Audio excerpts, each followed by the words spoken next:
पहले से मेरी आदत है लोगों के बीच में चाय नहीं चाहिए, नाश्ता नहीं चाहिए और मेरे जैसा सम्मान भी नहीं चाहिए। लेकिन क्या ऐसे सर इतना प्यार करते हैं तो एक आपके लड़की का जो खुद को मुझे बना है नैपकिन का आपको हमको प्रेरित करना है तो उस बहाने आपका एडवर्टाइज हो जाएगा। तो हमेशा कोशिश करते हैं कि मेरा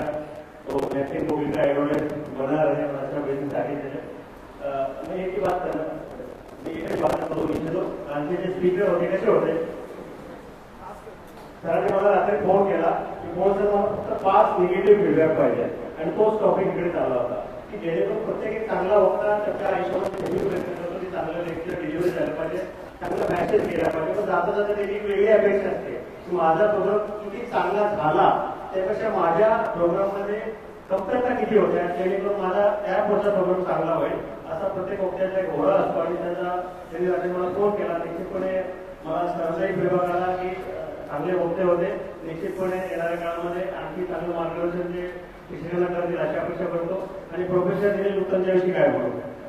हे असं एक अवलिया आहे असं म्हणत नॉर्मली उत्तम म्हटलं की कार्यक्रम यांना कोणी बोलवत नाही असं म्हणजे का कोणाच ठाऊ की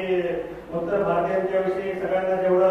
का त्रास होतो, पण असं एक व्यक्तिमत्व आहे मी बघितलं की त्यांचं तिन्ही भाषेवरती एवढं प्रभुत्व आहे सुंदर आणि ज्ञानाचा आगार